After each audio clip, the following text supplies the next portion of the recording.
A pleasant day to each and everyone, and today I'll be discussing one of the topics of Math 204.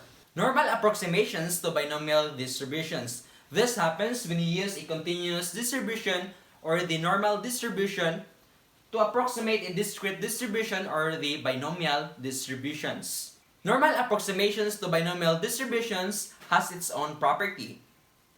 If NP is greater than or equal to 5 and NQ is greater than or equal to 5, then the binomial random variable x is approximately normally distributed with mu is equal to the product of NP, then sigma is equal to the square root of the product of NPQ, where mu is the mean, n is the number of independent trials, p is the probability of success in a single trial, sigma is the standard deviation, then q is the probability of failure in a second trial. That means that the mean is equal to the product of the independent trials and the probability of success, and the sigma or the standard deviation is equal to the square root of NPQ. There is a correction for continuity. A binomial distribution is discrete and can be represented by a probability histogram. By the way, what is histogram? Histogram is a representation of frequency distribution by means of rectangles, whose width is the class intervals and whose areas are proportional to its corresponding frequencies. Correction for continuity states that to calculate exact binomial probabilities, the binomial formula is used for each value of x and the results are added. Correction for continuity also states that when you use a continuous normal distribution to approximate a binomial probability, you need to move 0.5 to the left and to the right of the midpoint to include all the possible x values in the interval. Binomial probabilities involving the number c.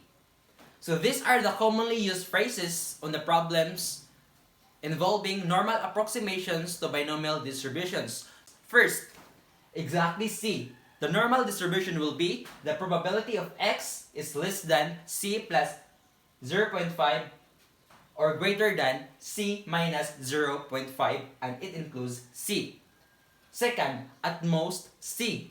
The normal distribution will be probability of x less than c plus 0.5, and it includes also the c.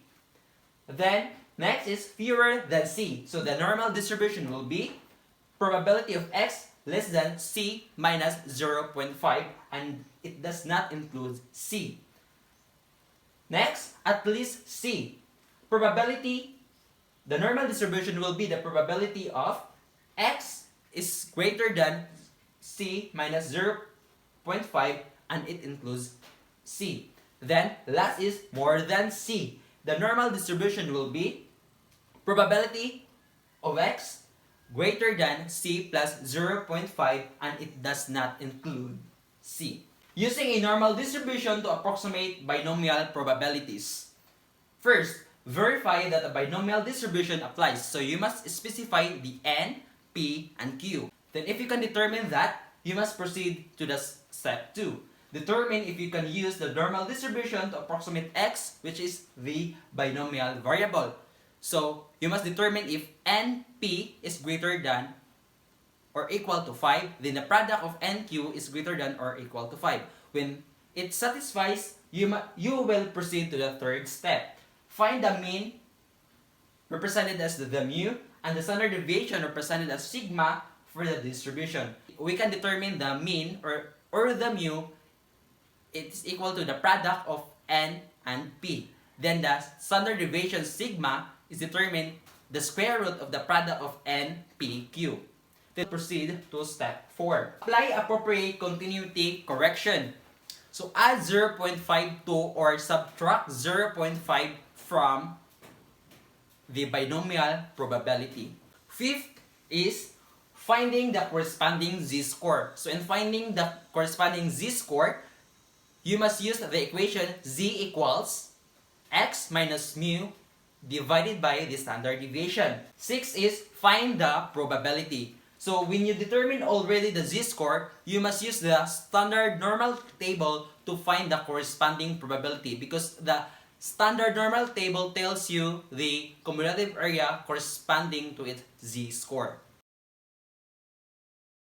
First, specify first NPQ. Since we have now the value for NPQ, we will now show that NP, or the product of NP, is greater than or equal to 5, and the product for NQ is greater than or equal to 5. So N times P, 58 times 0.51 is equal to 29.58, and N times Q, 58 times 0.49 is equal to 28.42. Since the product for NP and NQ is greater than 5, so we'll now determine the mean and the standard deviation. Mean will be equal to the product of N and P, and it will equal to 29.58. Then the standard deviation is equal to the square root of the product of NPQ, and it will be approximately equal to 3.81. Apply the continuity for correction. To use the normal distribution, note that the probability is more than 25. So, apply the continuity for correction by adding 0.5 to 25. So, and write the probability as probability of x greater than 25 plus 0.5 is equal to probability of x greater than 25.5. So, in transforming an x value to a z-score, we must use the formula z equals x minus mu over the sigma, or the standard deviation. So, our x is 25.5 minus our mean 29.58 divided by the standard deviation, which is 3.81. So that yield or z-score equal to negative 1.07. We must use the standard normal table. So first, locate the negative 1.0 in the z column. So here. Then, to the top, we have 0.07. Then the area that corresponds to negative 1.07 is 0.1423. And note that it is more than, the probability is more than. So, probability of z-score greater than negative 1.07 is equal to 1 minus the probability of z greater than negative 1.07 will be equal to 1 minus 0.1423. And it will be equal to 0.8577. So the probability now for the 17 to 21-year-old Shatano youth that respond yes is approximately 0.8577 or about 85.77%. Then we will determine if normal distribution can be used to approximate the binomial probability by the following conditions. If the product of NP is greater than or equal to 5 and the product of NQ is greater than or equal to 5. So N times P is 114. Then the product of NQ 86. So we will proceed by determining its mean and the standard deviation. So mean is equal to the product of NP, which is 114. Then the standard deviation is equal to the square root of NPQ, which will be equal to 7.00. Then apply the continuity for correction. To use the normal distribution, note that the probability is at least 100. So, apply the continuity for correction by subtracting 0.5 from 100 and write the probability as probability of x greater than 100 minus 0.5 is equal to probability of x greater than 99.5.